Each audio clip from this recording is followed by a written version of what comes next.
Hello friends, welcome back to my channel. आज हम हिंदी निबंध करेंगे जिसका लीगल टॉपिक है न्याय में देरी, दशा और दिशा। तो इस निबंध की शुरुआत मैंने कुछ पंक्तियों के साथ की है। सुनाए हवाओं को सोहबत बिगाड़ देती है, कबूतरों को खुली छत बिगाड़ देती है। जुर्म करने वाले इतने बुरे नहीं होते जितना सज़ा न देकर अदालत उन्हें बिगाड़ देती है। ये राहत इंदौरी जी ने लिखा था। तो हमेशा जब भी निबंध की शुरुआत करें तो कोशिश यही रहनी चाहिए, या तो हम कोई पंक्ति लिखें या फिर ऐसा कोई कोट लिखें। और जब भी हम कोई पंक्ति या कोट लिखें तो उसका रेफरेंस ज़रूर देना। अगर किसी ने लिखी और अपन को पता हो कि वो रेफरेंस कहाँ से आया है तो नीचे उसका रेफरेंस मेंशन करना ज़रूरी है। जैसे मैंने यहाँ लिखा है राहत इंदौरी जी, तो हमेशा रेफरेंस लिखना जब हमें पता हो कि रेफरेंस कहाँ से लिया है हमने। दूसरी चीज़ ये कि हमेशा ये कोशिश करनी चाहिए जब भी हम निबंध लिखें तो हमेशा कुछ ऐसा कोट डालें। इससे क्या होता है ना कि जो रीडर होता है ना उस पर एक अलग ही इम्प्रेशन जाता है, प्लस ये उसको अट्रैक्ट करता है। और इससे कई बार ये भी पता चल जाता है कि जो ये लिख रहा है ना निबंध, उसको टॉपिक समझ में आ गया। बेसिकली ये जो पंक्ति हम लिखते हैं ये क्रक्स होती है पूरी निबंध की। तो हमेशा कोशिश करना कि जब भी कोई निबंध लिखें तो पंक्ति कोट ऐसा कुछ डालें जो कि रेफरेंस दे टॉपिक से रिलेटेड। इसके बाद जो है इसका इंट्रोडक्शन वाला पार्ट है। इसके अंदर सबसे पहले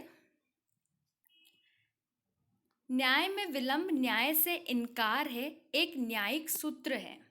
इसका मूल भाव यह है कि पीड़ित को युक्त समय के भीतर न्याय सुलभ होना चाहिए। समय पर न्याय न दिया जाना वस्तुतः न्याय से वंचित करने के समान है। त्वरित न्याय ही प्राकृतिक न्याय की मूलभूत अपेक्षा है। त्वरित न्याय की आवश्यकता को रेखांकित करते हुए भारत के प्रथम प्रधानमंत्री पंडित जवाहरलाल नेहरू ने कहा था, भारत में न्याय सरल, त्वरित तथा सस्ता होना चाहिए।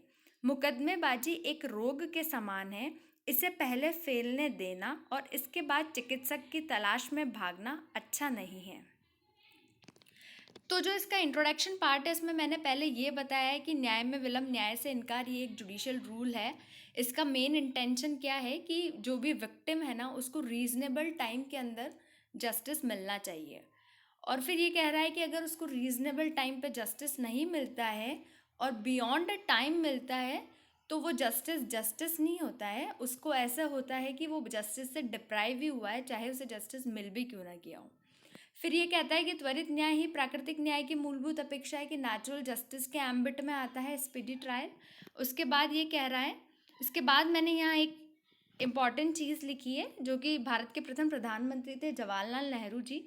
उन्होंने इसकी आवश्यकता को बताते हुए कहा था कि भारत में न्याय कैसा होना चाहिए, सरल होना चाहिए, त्वरित होना चाहिए और सस्ता होना चाहिए। फिर उन्होंने इसको डिफाइन किया कि मुकदमेबाजी एक रोग के समान है, इसे पहले फैलने देना और इसके बाद चिकित्सक की तलाश में भागना अच्छा नहीं है।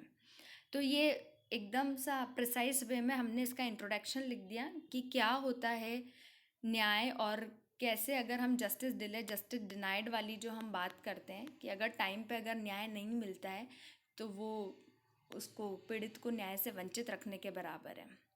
अब इसके नेक्स्ट पार्ट पे आएंगे जो कि अब मेन बॉडी वाली बात है इसमें।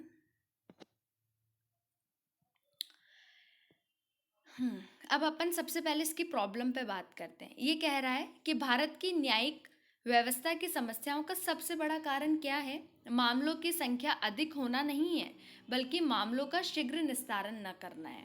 निस्तारण न करने के पीछे अनेक कारण हैं। अब बहुत सारे कारण यहाँ पे डिफाइन किए हैं, जैसे कि न्यायिक पदों की रिक्तता हो गई, अपने अति विस्तृत प्रक्रिया है, बहुत लंबे लंबे प्रोसीजर्स हैं यहाँ पे, अपील्स के बहुत सारे प्रोविजंस हैं, न्यायिक तंत्र की अपर्याप्तता हो गई, जैसे कि इंफ्रास्ट्रक्चर फैसिलिटीज़ नहीं है, कहीं पे प्रॉपर कोर्ट्स ही नहीं हैं, कहीं पे जजेस ही नहीं है, मजिस्ट्रेट्स ही नहीं है, कार्यवाहियों का स्थगन इत्यादि, डेट्स पे डेट्स जो एडवोकेट लोग लेते हैं, तो वो वाली चीज़ें इसने ये सारे रीजंस यहाँ पे बताए हैं।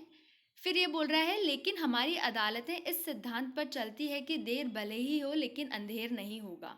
अदालतों का मानना है कि भले ही देर हो जाए पर अंधेरा नहीं होना होगा। केवल न्याय होना ही काफ़ी नहीं है, ऐसा लगना भी चाहिए कि न्याय हुआ भी है। पर ये बात सही है कि न्याय होना ही काफ़ी नहीं है। अगर वो न्याय आज के बहुत साल बाद आए तो वो न्याय न्याय नहीं लगता ना। फिर इसके बाद अपन ने पढ़ा है, इसके बाद आता है, किसी मामले के लंबे समय तक निर्णय न होने का परिणाम यह होता है कि आरोपी अपने जीवन का अहम हिस्सा या तो कोर्ट के चक्कर काटने में लगा देता है या फिर जेल में ही गुजार देता है। भारत में लंबित मामलों की संख्या 30 मिलियन से अधिक है, जो विश्व स्तर पर एक बहुत बड़ी संख्या है। अब इसने इसका रिजल्ट बताया है कि क्या होता है जब किसी लंबे समय तक कोई भी डिसीजन नहीं आता है। तो या तो आरोपी जो होता है वो क्या करता है, उसके जीवन का अहम हिस्सा या तो कोर्ट के चक्कर लगाएगा, और या वो जेल में है तो वो जेल में ही अपना जीवन गुजार देता है।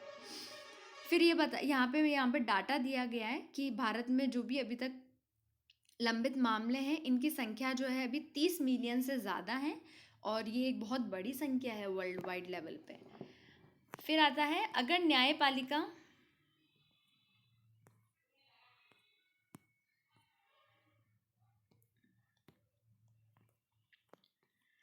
न्यायपालिका की यही गति रही तो 2040 तक लंबित मामलों की कुल संख्या कितनी हो जाएगी? 15 करोड़ हो जाने का अनुमान है। मामलों का लंबे समय तक लटके रहना और आरोपी और पीड़ित दोनों के लिए कष्टदायक होता है। फिर मैंने यहाँ कुछ एग्जाम्पल्स लिखे हैं जो कि हमारे देश में ऐसे कई प्रसिद्ध मामले हैं जो कि न्याय में देरी अन्याय की सुक्ति को दर्शाते हैं। जैसे पहला मैंने यहाँ पे लिखा, नाम्बी नारायण का जो मामला था, उच्चतम न्यायालय ने 24 साल बाद उनको फैसला दिया था और 50 लाख का जुर्माना बताया था।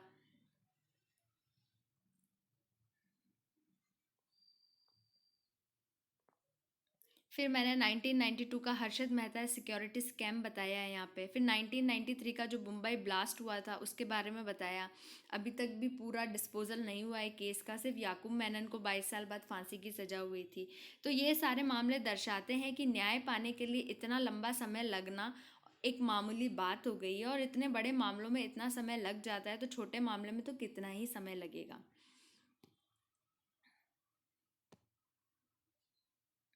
हमारे देश और अन्य विकसित देशों में मुकदमे को निपटारे में कितना फर्क है, इसका अंदाजा इन्फोसिस सह संस्थापक NR नारायण मूर्ति के इस कथन से लगाया जा सकता है। न्याय न मिलने से लगातार बढ़ती देरी से लोगों का न्यायपालिका से भरोसा टूट जाएगा। उन्होंने सत्यम कंप्यूटर मामले का अमेरिका के मैडॉफ घपले से तुलना की और कहा, 6 महीने में फैसला आ जाता है अमेरिका जैसे देश में, और वहीं हमारे देश में 4 साल बाद भी मामले की सुनवाई शुरू नहीं होती है। न्याय की देवी के बारे में कहा जाता है कि उसके हाथों में न्याय की तराजू भले ही हो लेकिन आंखों पर पट्टी लगी रहती है, इसलिए वह यह भी नहीं देख पाती कि कैसे न्याय प्रक्रिया के साथ खिलवाड़ किया जा रहा है। अगर यही हालात रहे तो न्यायतंत्र में लोगों का भरोसा कम होता चला जाएगा। हमारे देश में कानून तो खूब बना दिए जाते हैं, पर केवल कानून बनाने से क्या लाभ? हमारा न्यायतंत्र इतना लचर है कि उसे मामलों को निपटाने में कई दशक लग जाते हैं। यही कारण है कि अपराधियों को कोई भय नहीं है, वह हिंसक अपराधों की प्रवृत्ति बढ़ती जा रही है क्योंकि वह हमारी न्याय व्यवस्था से अच्छे परिचित हैं। तो यहाँ तक अपन ने प्रॉपरली ये सारी चीज़ें बताई हैं कि प्रॉब्लम क्या है, डाटा अपन ने दिया है, कुछ एग्जाम्पल साइट किए हैं अपन ने। फिर जो इन्फोसिस के सह संस्थापक NR नारायण मूर्ति थे, उन्होंने क्या बात की थी, उन्होंने इंडिया को अमेरिका से कंपेयर करके बताया। फिर अपन ने जो जस्टिस लेडी वाली की बात की है, और ये भी बताया है कि कैसे जो हमारा न्यायतंत्र है उसमें लोगों को पता है कि होने वाला कुछ है नहीं, तो वो लोग बेझिझक के अपराध करते हैं क्योंकि उनको पता है कि न्याय व्यवस्था ही इतनी ख़राब है। या तो किसी को पैसे खिला देंगे वो मान जाएगा, या फिर कोई केस चल भी गया तो बहुत लंबे समय तक आराम करो, पता नहीं फैसला आएगा कब। तो फाइनली इसके निष्कर्ष में क्या लिखा है देखें, इस नकारात्मक प्रवृत्ति को रोकने के लिए सबसे पहले तारीख लेने देने की प्रवृत्ति पर रोक लगानी चाहिए। इसके लिए सबसे अधिक दोषी वकील ही होते हैं जो मामूली बहाने से हमेशा डेट लेके आ जाते हैं। वह न्यायाधीश भी जो पर्याप्त कारण के बिना तारीख दे देते हैं और मामला लंबा खींच देते हैं। ये सब करके हम फिर से जनता का न्यायतंत्र में भरोसा पा सकते हैं। तो सबसे बड़ी बात यही है कि जज और वकील के ऊपर है कि हमेशा वो हर बात में सूट को डिस्पोज कर देते हैं, आगे की डेट दे देते हैं, हर बात में आगे आगे की डेट दे दी जाती है। तो यही है कि अगर हम इनमें चेंजेस करें तो हो सकता है कि हम न्यायतंत्र में लोगों का भरोसा फिर से जीत सकें। इसमें और भी जैसे मैंने एग्जांपल्स बताए थे, जैसे अयोध्या मामला है, भोपाल गैस कांड है, चारा घोटाला है, निर्भया कांड था, सत्यम राजू का जो भी अपन ने कंप्यूटर वाला पढ़ा था। तो आप ऐसे कुछ और भी एग्जांपल्स लिख सकते हो जो आपको पता हो, और भी कुछ आप ऐड ऑन कर सकते हो। ये एक आइडिया के लिए है कि हम कैसे लिख सकते हैं। तो बस इतना ही इसके ऊपर। कोई सजेशंस हैं आपके पास तो प्लीज़ कमेंट बॉक्स में मुझे बताइएगा। Thank you.